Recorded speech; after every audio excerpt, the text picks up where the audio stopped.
नमस्कार साथियों, आज हम लोग फिर चर्चा करने के लिए मौजूद हैं अपने स्टडी रूम में और नए स्टूडियो सेटअप में। साथ में हमारे चर्चा में मौजूद रहेंगे एक्सपर्ट की तौर पे मोहित कटेरिया जी। और आज हम लोग जिस मुद्दे पे बात करने के लिए यहाँ चर्चा के लिए उपलब्ध हैं, उस मुद्दा उत्तर प्रदेश की सरकार जो स्कूल मर्जर और स्कूल बंद करने के लिए जो मुद्दा बिल लाई हुई है, उसी पे हम लोग चर्चा करेंगे। विस्तार से जानकारी देंगे मोहित कटेरिया जी।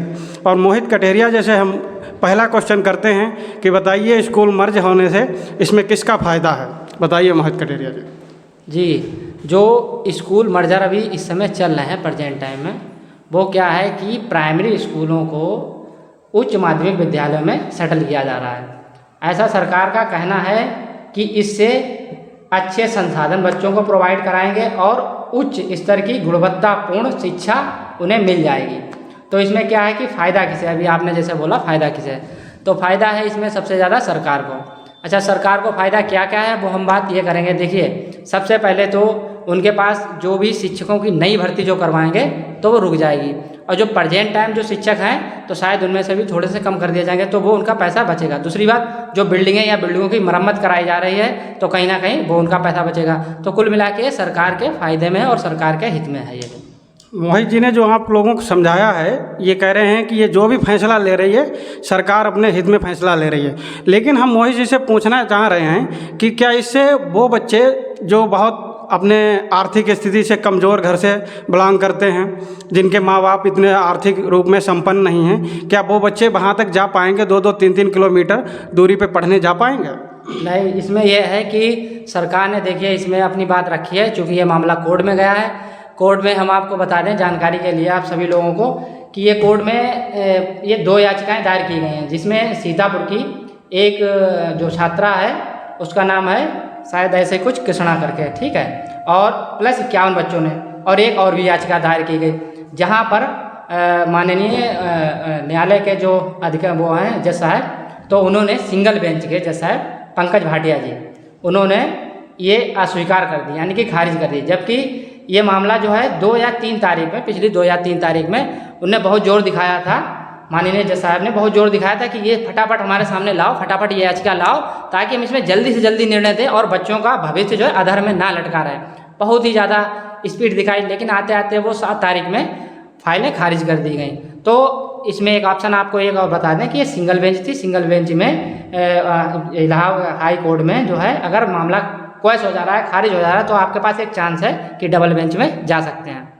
इसमें मोहित जी ने आपको बीच में जो कानूनी ज्ञान दिया है, यानी जो बताया है कि ये मामला हाई कोर्ट में पहुंच चुका है और हाई कोर्ट की खंडपीठ लखनऊ में पहुंच चुका है, उसमें सिंगल बेड उस पर फैसला भी सुना चुकी है।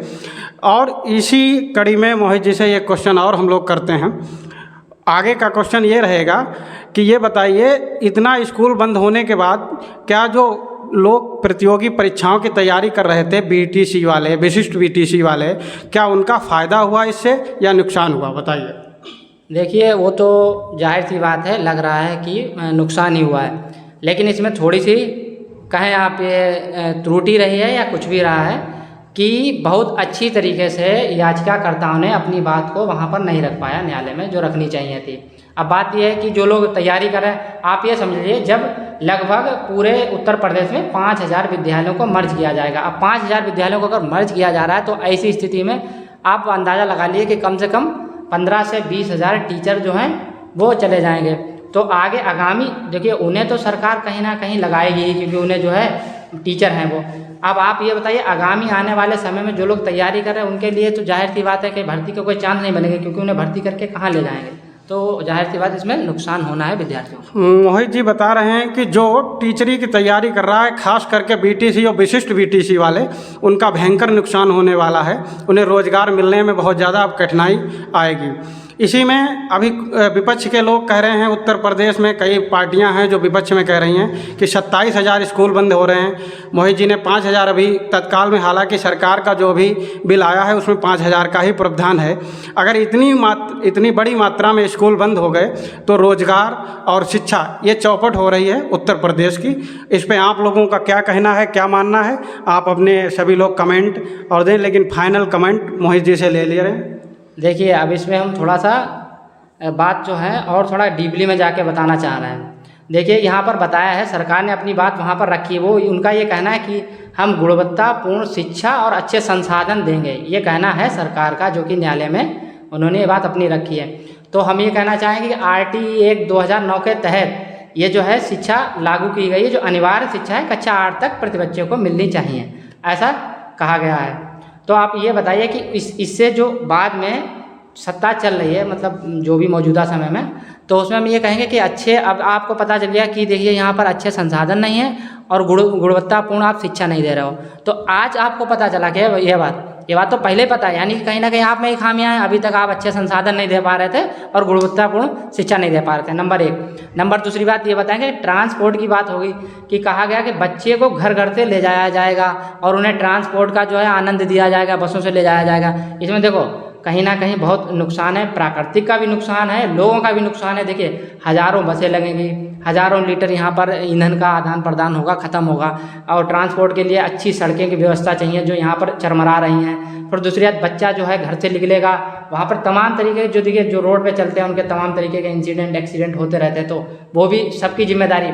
एक बात और हम ये बात कहना चाहेंगे कि जहाँ पर अभी की व्यवस्था ये है, जो प्राइमरी स्कूल है उनकी व्यवस्था ये है कि वहाँ पर सही समय पर अच्छी किताबें, अच्छी सामग्री, कोई भी किताबों की या फिर ड्रेस या जूते या फिर उनके खाने की सामग्री नहीं पहुंच पा रही है समय से। वहाँ पर ये देखने वाली बात है क्या समय से, अब ये जो वर्तमान सरकार है समय से वहाँ पर ट्रांसपोर्ट यानी कि कोई बस का समाधान कर सकेगी क्या। और ये बात दूसरी देखने वाली है कि बच्चे जो 1 किलोमीटर के दायरे में बहुत ही मुश्किल से पढ़ पाते थे, क्या वो मर्ज किए हुए स्कूल में 5-6 किलोमीटर जाने में जो है समर्थ होंगे कि नहीं होंगे, ये बात सबसे मेन पॉइंट है। मोहित जी ने आपको लास्ट में जो मेन पॉइंट बताया है कि जो सरकार आपको अभी सुविधा उपलब्ध नहीं करा पा रही है पास के स्कूलों में, क्या वो सरकार आपको ट्रांसपोर्ट और टाइम पे बच्चों को 2-2, 3-3 किलोमीटर दूरी पे पहुंचा पाएगी? इसी सवाल के साथ हम बात को यहीं, अपनी चर्चा को यहीं ख़त्म करते हैं और आगे ही हमारी चर्चाएं बनी रहेंगी। नमस्कार साथियों।